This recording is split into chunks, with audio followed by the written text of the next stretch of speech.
Hello everyone, कैसे हैं आप सब। आई होप कि आप सब अच्छे होंगे। आप सभी के लिए लेकर आ गए हैं बीए ऑनर्स। जैसे कि आप सभी को पता है कि सेशन 19 से 22 वाले छात्रों का एग्जाम चल रहा है। बहुत सारे छात्रों का हमारे पास कमेंट आ रहा था कि जितने भी प्रश्न हैं उस सभी का आंसर कराया जाए। जैसे कि हम सब एग्जाम देकर आ रहे हैं उसका आंसर आपके द्वारा कराया जाए। तो हमारे पास सभी का क्वेश्चन तो नहीं मिल पाया, जिसका क्वेश्चन मिल पाया मैं उसी का सोच रहा हूँ कि आप सभी का आंसर दे दूँ, ताकि आप सभी को थोड़ा बहुत जरूर हेल्प हो जाए। तो आप सभी को बता दूँ कि ये सब्जेक्ट है हिंदी, जो कि ऑनर्स पेपर है। बीए पार्ट 1 का ऑनर्स पेपर है, सब्जेक्ट हिंदी है। और इसका आप सबको बता दें कि यहाँ पर ये बुकलेट नंबर यहाँ पर दिया गया और ये बुकलेट कोड नंबर ए है। तो आपका जो भी सीरीज हो, जैसे कि ABCDEF तक होता है, तो आपका जो भी सीरीज हो उसे मतलब नहीं है, आपका क्वेश्चन इधर उधर हो सकता है मगर आंसर उसका सेम होगा। तो यही है आप सभी का। तो चलिए हम एक एक करके सभी के आंसर देने की कोशिश करेंगे, अपना क्वेश्चन से मिला ले। और उसके बाद आपका जैसे कि 1 नंबर पे यहाँ पर क्वेश्चन आपको दिख रहा होगा, जैसे कि मैं आप सभी को दिखा दूँ। यहाँ पर आप सभी के सामने कुछ क्वेश्चन दिख रहा होगा 1 नंबर। तो आपके क्वेश्चन पेपर में 2 नंबर पर हो या 10 नंबर पर हो या 20 नंबर पर, इससे कोई मतलब नहीं है। आंसर आप सभी का सेम होगा, क्वेश्चन आप सभी का सेम होगा। तो चलिए फर्स्ट वाला क्वेश्चन यहाँ पर है।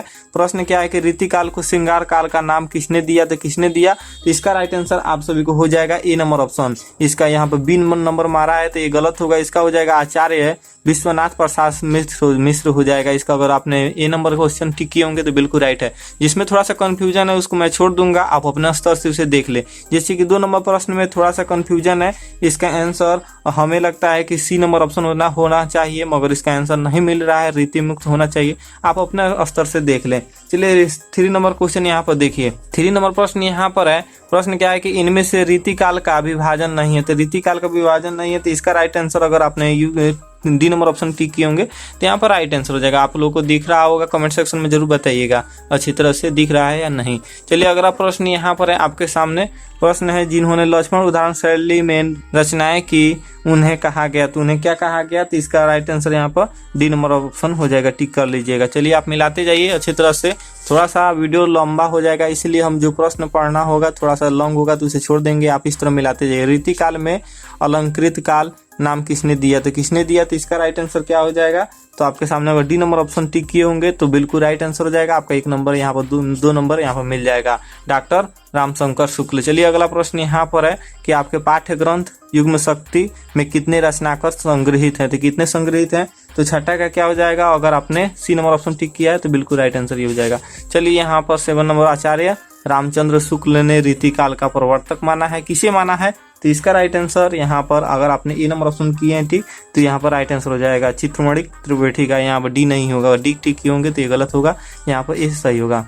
चलिए यहाँ पर आपको दिख रहा है कि नहीं, कमेंट सेक्शन में जरूर बताइए। यहाँ पर अगला प्रश्न है कि हिंदी साहित्य में आधुनिक काल का नाम सर्वप्रथम किसने दिया? था आधुनिक काल का सर्वप्रथम नाम किसने दिया?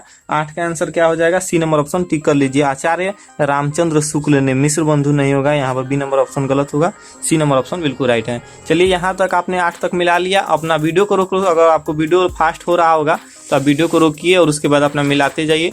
चलिए यहाँ पर अब बिल्कुल सभी क्वेश्चन में आंसर सही है, क्योंकि आपको हम बता दें यहाँ पर देखिए आप यूनिवर्सिटी का गेस्ट पेपर भी देख सकते हैं। यहाँ पर हिंदी ऑनर्स पार्ट 2 जो कि पेपर आप सभी का 2 होगा, यहाँ पर दिखाई दे रहा होगा पेपर 2 आप सभी का। इसी से क्वेश्चन का आंसर देखा गया और उसके बाद गूगल से भी सहायता लिया गया और कुछ टीचर के सहायता लेकर इसका आंसर बनाया गया। तो आप सबका बिल्कुल निश्चिंत होकर आप मिलाइए। थोड़ा सा गलती हो सकता है किसी क्वेश्चन में, तो अपना अकॉर्डिंग आप देख लें उसे। चलिए यहाँ पर देखिए मिश्र बंधु ने आधुनिक काल का नामकरण किया। कब किया? तो 9 का आंसर क्या हो जाएगा? 9 का आंसर में कंफ्यूजन है, यहाँ पर इन्होंने ए नंबर ऑप्शन टिक किया है, आप देख लें। चलिए यहाँ पर 10 नंबर क्वेश्चन, यहाँ अभी तक 2 क्वेश्चन में कंफ्यूजन रहा। चलिए 10 नंबर प्रश्न यहाँ पर है कि निम्नलिखित में से भारतेंदु युग के कवि कौन है? तो इन भारतेंदु युग के कवि कौन है? तो डी नंबर ऑप्शन उपयुक्त सभी हो जाएगा। यहाँ पर प्रेमघन, प्रताप नारायण मिश्र और अम्बिकंद व्यास ये हो जाएगा। चलिए 11 नंबर प्रश्न देखिए, आपको दिख रहा है। चलिए 11 नंबर प्रश्न क्या है कि इनमें से द्विवेदी युग के कवि कौन है? तो द्विवेदी युग के कवि कौन है? इसका राइट आंसर 11 क्या हो जाएगा? बी नंबर ऑप्शन श्रीधर पाठक हो जाएगा, बी नंबर ऑप्शन बिल्कुल राइट आंसर हो जाएगा। चलिए 13 नंबर प्रश्न देखिए, आचार्य रामचंद्र शुक्ल, इनका क्या हो जाएगा कि द्विवेदी युग के कौन थे? तो इसका 12 का आंसर हो जाएगा आप सबका ए नंबर ऑप्शन नई धारा द्विवेदिक उत्थान, यानी ए नंबर ऑप्शन इसका राइट आंसर हो जाएगा। 12 का देख लीजिए ए नंबर ऑप्शन। चलिए यहाँ पर 13 नंबर प्रश्न आपके सामने है। 13 नंबर प्रश्न क्या कर रहा है कि बिहारी है। बिहारी क्या है? तो 13 का आंसर आप सभी को सामने हो जाएगा सी नंबर ऑप्शन रीति सिद्ध कवि हो जाएगा। ए नंबर ऑप्शन इसका गलत होगा, रीति सिद्ध कवि हो जाएगा। चलिए अगला प्रश्न देखिए, बिहारी का जन्म हुआ था तो बिहारी का जन्म कब हुआ था, तो देखिए गूगल पे बता रहा है 1603 ईस्वी में, और उसके बाद इसमें जो कि ऑप्शन में नहीं दिया गया है, उसके बाद बुक में जो कि यह आपके सामने बुक है, इसमें आप सभी का यूनिवर्सिटी के बुक में दिखा रहा है 1595 में, जो कि यहाँ पर डी नंबर ऑप्शन पर दिखा रहा है, और गूगल में सर्च करने पर 1603 दिखा रहा है। तो इनमें कन्फ्यूजन है, मगर टी पर टिक किए होंगे तो बिल्कुल राइट आंसर हो जाएगा। चलिए यहाँ पर 15 नंबर क्वेश्चन 14 था, वो 15 नंबर बिहारी का निधन समर्थ है, बिहारी का निधन कब हुआ था। तो चलिए 15 का आंसर क्या हो जाएगा, तो ये भी कन्फ्यूजन है क्योंकि उसमें दिखा रहा है 1935, जो कि इसमें ऑप्शन में नहीं दिख रहा है। 1925 दिख रहा है, 1930 दिख रहा है, 1921 दिख रहा है, और इनका मृत्यु 70 साल के उम्र में हो गया। तो 70 साल जोड़िएगा 1995 में, तो इसमें ऑप्शन ही नहीं आ रहा है, तो आप उन्हें अकॉर्डिंग आप देख सकते हैं। चलिए इसमें अगला प्रश्न यहाँ पर है, बिहारी किस संप्रदाय के दीक्षित थे। तो बिहारी किस संप्रदाय में दीक्षित थे, तो यहाँ पर बहुत सारा संप्रदाय दिया गया है। इसका आंसर आप सभी अगर टिक किए होंगे तो बिल्कुल राइट आंसर है, थोड़ा सा इसमें भी कंफ्यूजन है। चलिए 17 नंबर प्रश्न देखिए, 17 नंबर प्रश्न आपके सामने है, शायद आप सभी को दिख रहा होगा। यहाँ पर प्रश्न है कि बिहारी का जन्म स्थान कहाँ है। तो इसका राइट आंसर आप सभी को याद कर लेना है, सी नंबर ऑप्शन ग्वालियर हो जाएगा। बिहारी का जन्म स्थान क्या हो जाएगा, ग्वालियर। ये नंबर ऑप्शन जो टिक किए होंगे गलत हो जाएगा, ग्वालियर होगा। चलिए अगला प्रश्न यहाँ पर देखिए, बिहारी सतसई छंद है, तो बिहारी सतसई का छंद कौन सा हो जाएगा, 18 का। आप सभी को डी नंबर ऑप्शन बिल्कुल राइट आंसर है, दोहा। चलिए 19 नंबर प्रश्न का यहाँ पर ये नंबर ऑप्शन आचार्य हजारी प्रसाद द्विवेदी हो जाएगा। प्रश्न आप पढ़ लीजिए, क्योंकि पढ़ूंगा तो समय बहुत ही लग जाएगा और आप सब बोर भी हो रहे होंगे। चलिए यहाँ पर 20 नंबर प्रश्न, बिहारी का आराध्य कौन थे, पार्वती थे, सीता थे, उर्वशी थे, राधा थे, कौन हो जाएगा। तो यहाँ पर इसमें भी कंफ्यूजन है। 20 नंबर क्वेश्चन आप अपने अकॉर्डिंग देख सकते हैं। चलिए 21 नंबर, बिहारी के गुरु थे, बिहारी के गुरु कौन थे। 21 का हो जाएगा बी नंबर ऑप्शन, गोवर्धन दास थे, गोवर्धन दास थे। यहाँ पर बिहारी के गुरु गोवर्धन दास। चलिए यहाँ पर 22 नंबर प्रश्न आपको दिख रहा है, यहाँ पर देखिए दिख रहा होगा 22 नंबर प्रश्न। 22 नंबर प्रश्न क्या कर रहा है कि बिहारी सतसई के पहले दोहे में भाव शब्द का अर्थ क्या है। तो भाव शब्द का अर्थ हो जाएगा संसार। इसका सी नंबर ऑप्शन टिक किए होंगे तो यहाँ पर राइट आंसर हो जाएगा। चलिए 23 नंबर प्रश्न देखिए, बिहारी के दोहे, इसका क्या हो जाएगा आंसर। तो इसका आप सभी का डी बिल्कुल राइट टिक किए हैं। चलिए यहाँ पर 24 नंबर प्रश्न क्या कर रहा है कि 24 का भी यहाँ पर बिहारी का यहाँ पर दोहा दिया गया है, और इसमें पूछ रहा है कि पगार शब्द का अर्थ बताने के लिए। तो पगार शब्द का अर्थ आपने क्या बताया है, अगर बी ऑप्शन बताएं, बी ऑप्शन टिक किया तो बिल्कुल राइट आंसर है, जंजीर हो जाएगा इसका। शायद आप सभी को दिख रहा होगा क्वेश्चन। चलिए यहाँ पर 26 नंबर प्रश्न आपके सामने आ गया। 26 नंबर प्रश्न क्या कर रहा है कि बिहारी के दोहे, यहाँ पर दोहे दिया गया है और इसमें पूछ रहा है कि कुंजर शब्द क्या है। तो कुंजर शब्द का अर्थ क्या हो जाएगा, ये आप सभी को बताना है। तो कुंजर शब्द का क्या अर्थ हो जाएगा, तो यहाँ पर भावरा हो जाएगा। तो यहाँ पर डी नंबर ऑप्शन यहाँ पर टिक कर ले। चलिए अगला प्रश्न 26 नंबर, इसमें भूषण की रचना है। तो भूषण का रचना क्या हो जाएगा, तो 26 का बी नंबर ऑप्शन बिल्कुल राइट आंसर हो जाएगा, शिवराज भूषण यहाँ पर राइट आंसर हो जाएगा। अगला प्रश्न यहाँ पर देखते रहिए, भूषण ने अपने काव्य का उपजीव्य किसे बनाया है। तो किसे बनाया, तो 27 का आप सभी को क्या हो जाएगा, बी नंबर ऑप्शन यहाँ पर भक्ति रस हो जाएगा। 27 का बी बिल्कुल राइट आंसर हो जाएगा। चलिए 28 नंबर प्रश्न आपको दिख रहा है, यहाँ पर देखिए 28 नंबर प्रश्न क्या कर रहा है कि भूषण कवि का जन्म वर्ष है। तो भूषण कवि का जन्म वर्ष क्या हो जाएगा, तो इसका 27 का आप सभी को बी नंबर ऑप्शन 1685 ईस्वी हो जाएगा। इस प्रश्न में भी थोड़ा सा कंफ्यूजन है, क्योंकि गूगल पर दूसरा ही कुछ बता रहा है, मगर इस यूनिवर्सिटी के बुक में देखने पर यही इसका आंसर है। तो चलिए यूनिवर्सिटी के बुक से ही आंसर टिक कीजिए। चलिए यहाँ पर 29 नंबर प्रश्न, 28 ये था। 29 यहाँ पर देखिए, भूषण कवि का निधन वर्ष है। तो भूषण कवि का निधन वर्ष क्या हो जाएगा, तो 29 का डी बिल्कुल राइट आंसर हो जाएगा, 1972 हो जाएगा, जो कि यहाँ पर गूगल में था 1972, बुक में तो दिया नहीं है। चलिए यहाँ पर 30 नंबर प्रश्न देखिए, कवि भूषण की पालकी को किसे कंधा दिया। तो यहाँ पर क्या राइट आंसर हो जाएगा, चलिए आपको कहीं शायद दिख नहीं रहा होगा, यहाँ पर कर देते हैं। चलिए यहाँ पर इसका राइट आंसर क्या हो जाएगा, तो 30 का आंसर आप सभी को ए नंबर ऑप्शन छत्रसाल हो जाएगा, इसका ए नंबर ऑप्शन बिल्कुल राइट आंसर हो जाएगा। चलिए 31 प्रश्न कहाँ है, यह प्रश्न क्या कर रहा है कि भूषण का जन्म स्थान कहाँ हुआ था। तो भूषण का जन्म स्थान कानपुर में हुआ था, बिल्कुल राइट आंसर टिक किया है। चलिए यहाँ पर आप सब 32 नंबर प्रश्न का आंसर क्या हो जाएगा, तो 32 नंबर प्रश्न का आंसर बी नंबर ऑप्शन हो जाएगा, ऋतु निरूप ग्रंथ, यानी शिव राजभूषण का आंसर हो जाएगा यहाँ पर रीति निरूपक ग्रंथ। चलिए यहाँ पर 32 तक हो गया।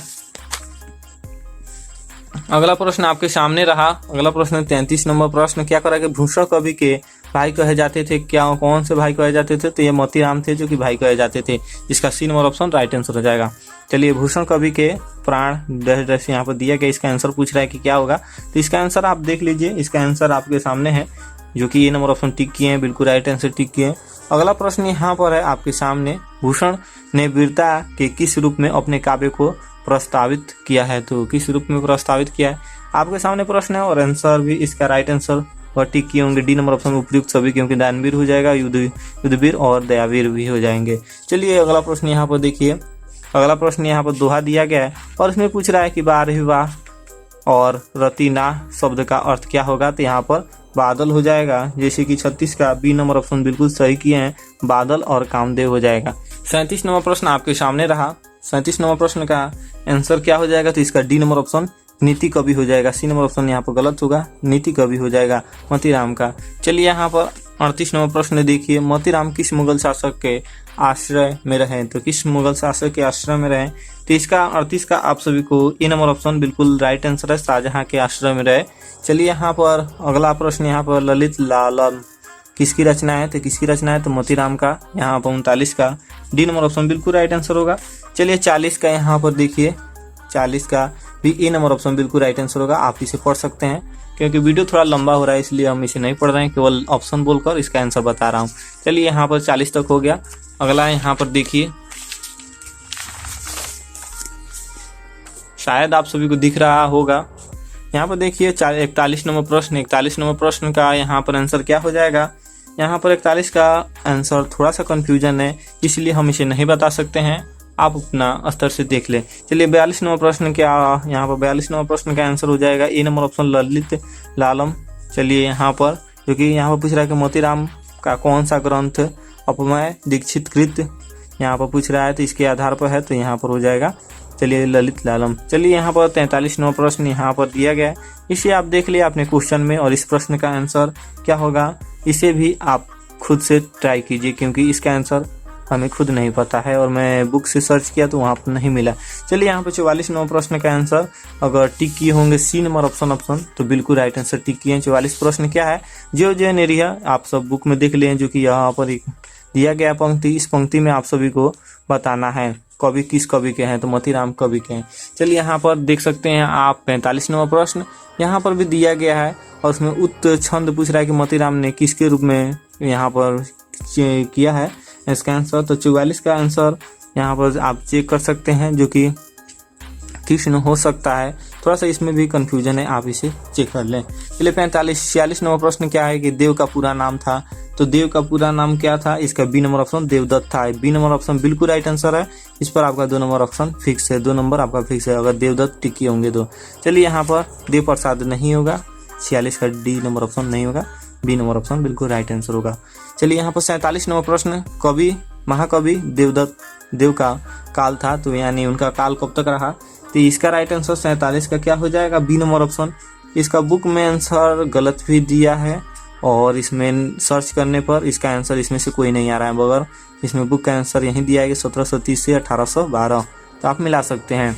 चलिए 48 नंबर प्रश्न यहाँ पर है, कवि देव कहाँ के निवासी थे। तो कवि देव कहाँ के निवासी थे, बिल्कुल राइट आंसर हम आप सबको बताएंगे, बी नंबर ऑप्शन इटवा के निवासी थे। नहीं ए नंबर ऑप्शन सही होगा, नहीं डी नंबर ऑप्शन, इसका बी नंबर ऑप्शन बिल्कुल राइट आंसर होगा, इटवा के निवासी थे। कवि देव कहाँ के निवासी थे, इटवा के। चलिए यहाँ पर 49 नंबर प्रश्न आपके सामने आ गया। अगर वीडियो पसंद आ रहा होगा तो वीडियो को लाइक कीजिए, चैनल को सब्सक्राइब कीजिए। आपके जो कि ग्रेजुएशन हो रहा है, तो ग्रेजुएशन में जितने भी आपके इंपॉर्टेंट क्वेश्चन आते हैं, कॉलेज से भी कोई नोटिस आता है, तो सबसे पहले इस चैनल को प्रोवाइड किया जाता है, तो आप चैनल को विजिट कीजिए, चैनल पर देख सकते हैं। चलिए 49 नंबर प्रश्न देखिए कि कवि देव हैं, तो कवि देव किस प्रकार के हैं। तो यहाँ 49 का आंसर रीति सिद्ध कवि थे, रीति सिद्ध कवि। उसके बाद 50 नंबर प्रश्न यहाँ पर है, देव की रचना शब्द रसायन का वर्णन विषय है। तो इसका राइट आंसर क्या हो जाएगा, तो 50 का आंसर आपके सामने डी नंबर ऑप्शन हो जाएगा, काव्य शास्त्र के सभी अंग। चलिए यहाँ पर 50 तक ही क्वेश्चन रहने देते हैं, क्योंकि बहुत सारा यहाँ पर अभी हमारे पास 1 घंटा पहले क्वेश्चन आया था, और क्वेश्चन का आंसर खोजना आपको पता ही है कि कितना समय लगता है, क्योंकि बहुत सारा इसमें बुक दिया है, बुक को भी देखना पड़ता है, गूगल से सर्च करना पड़ता है, और आपके जो कि यूनिवर्सिटी का बुक है, जो कि कृष्णा पब्लिकेशन का, तो उसमें से भी मैंने कुछ क्वेश्चन का सर्च किया, और 50 तक ही रहने देते हैं।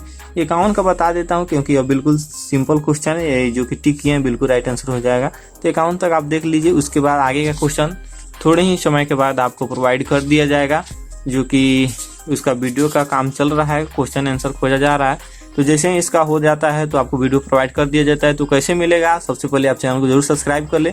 जैसे ही सब्सक्राइब किए रहेंगे तो वीडियो आएगा तो आपको अपलोड हो जाएगा। और जिन जिन को आगे का क्वेश्चन चाहिए प्लीज़ आप कमेंट सेक्शन में आप बता दीजिए, ताकि हमें भी पता चले कि कितने लोग एक्साइटेड हैं। चलिए, आई होप कि आपको वीडियो पसंद आया होगा। वीडियो पसंद आया तो वीडियो को लाइक कीजिए, चैनल सब्सक्राइब कीजिए। और अगर आपके क्वेश्चन में कोई भी कन्फ्यूजन हो रहा होगा तो आप और नंबरिंग वाइज पूछ सकते हैं, हम बताने की जरूर कोशिश करेंगे। तो चलिए फिर मिलते हैं इसके नेक्स्ट वीडियो में, तब तक के लिए जय हिंद, वंदे मातरम।